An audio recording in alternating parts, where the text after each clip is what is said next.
Welcome to the RJI Futures Lab, where we help you make your organization more innovative. I'm Ruben Stern. This week, some new ideas from the world of nonprofit journalism.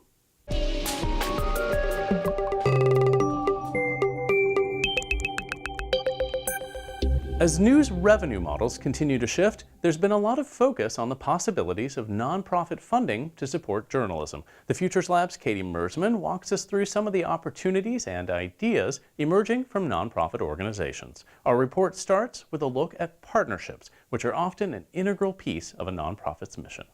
ProPublica often works with a number of other organizations, both nonprofit and legacy media.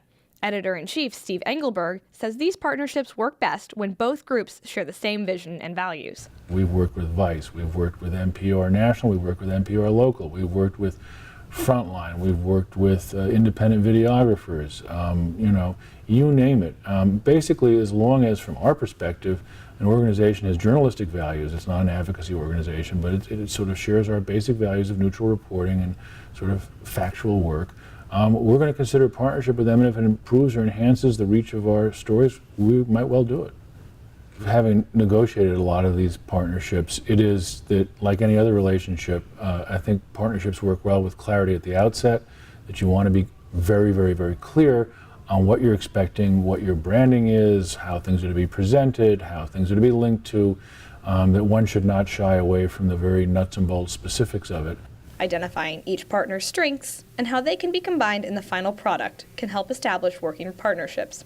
I think the innovations where we have continued to be strongest is in the use of and presentation of data and trying to fully integrate data and thinking about data into the stories that we do.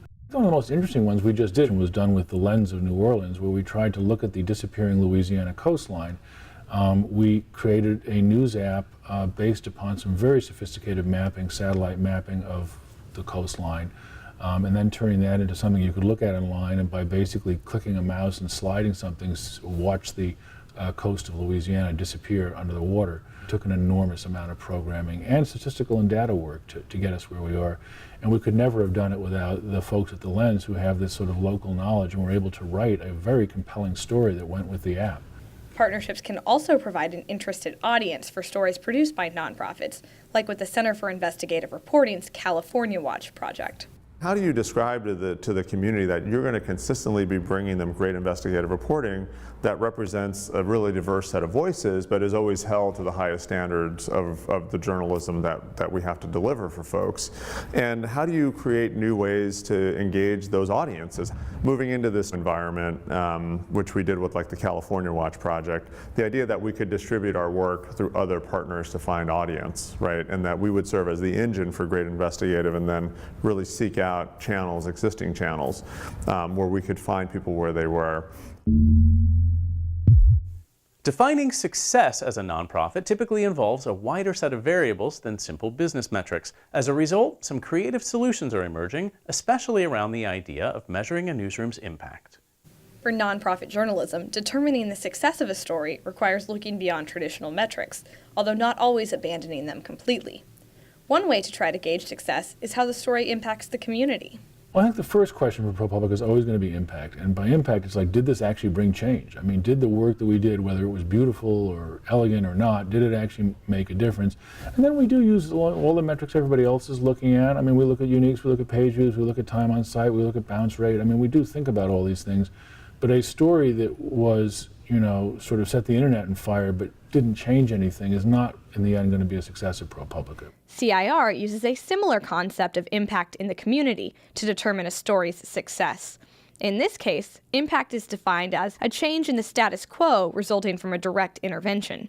We have really been, like all nonprofit media organizations, confronting this idea that, the work that we do really needs to matter to folks, right? It really needs to improve lives, and we need to understand how it reaches folks. If you did a pre and a post on any particular story that we've been involved with or a beat that we cover, how is it affecting communities? What stakeholders are actually engaged by it? And when things happen, how is it related to the work that we're doing? And this is not something that's going to happen overnight.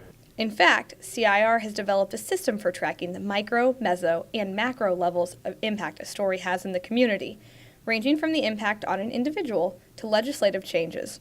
Reporters track the changes their stories bring about to gauge the success of a story. So you might have a law change, you might have a community that is better informed, you might have an individual life that is different because of the reporting, and we can kind of track those things if you put people to the task of gathering the data.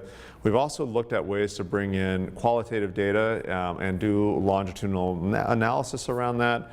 We've been able to work in some communities, actually do surveys before reporting comes out on particular issues. Newsrooms can follow a similar process by encouraging reporters to follow sources and stories after they're published and look for changes that could be a result of the reporting. Several nonprofit news organizations have sprung up recently to fill gaps in coverage of specific topics, issues, or locations. This focused approach presents a different kind of opportunity. After 30 years at the New York Times, former executive editor Bill Keller left to help launch the Marshall Project, a nonprofit dedicated to reporting on the American criminal justice system. It's a national topic over the last year or 2 years and only getting to be a bigger deal. I think what we've seen this year with the Michael Brown shooting in Ferguson, with the Eric Garner case, and with a variety of other subjects, including solitary and juvenile justice. It's become really a national conversation that people are interested in. I think if people see that, they'd be more encouraged to contribute money to something that they know, where they know what kind of stories they're going to get out of it. As a news site, the Marshall Project has a limited amount of material, which is compounded by the niche aspect of the reporting. Dance says having few stories on the site allows for quicker changes, however. An extreme situation that does happen when you start a website with no content is you have a website with 6 things on it, right? And that's crazy because in 3 months we're going to have a website where we've posted hundreds of things, and we'll never have the 6 things only again. So we're having to go through this period where we grow at the beginning, and you have to, while you want to do these great ambitious things, you just really have to allow it to grow and see what people respond to and what resonates and where to go. Focusing on one small niche allows the Marshall Project to be competitive with larger outlets on stories related to their specific beat. We can't beat the New York Times 100% of the times. I mean, we can't even compete with New York Times 100% of the time. We can compete with the New York Times 5% of the time. But I'll make sure that it's a real, grudge match. The Texas Tribune reports solely on government and policy in the state of Texas. Publisher and Chief Operating Officer Tim Griggs says sticking to one beat can be a challenge, but is necessary to the mission of the outlet. I think also trying to not be all things to all people is absolutely a key part of the strategy. Not long after it launched, there was the shooting at Fort Hood, which in the Tribune is based in Austin, and Fort Hood is, 90 minutes from here, something like that. And so every fiber of your being as a journalist knows that the biggest story in the country is happening right there. How do you not go and cover it? Well, you don't, because that's not what you do. Now, everybody else does that. You're meanwhile focused on the stories that nobody else is covering. People who work for the Texas Tribune are there because they really strongly believe in the mission of the Texas Tribune, right? You wouldn't work there if you didn't care strongly about it. The Texas Tribune has more State House reporters than any other individual news outlet in the country. For the Futures Lab, this is Katie Mersman. Along with this video, you'll find links to more information about all the organizations mentioned in this report. And that's it for this update from the RJI Futures Lab. I'm Ruben Stern. We'll see you in the future.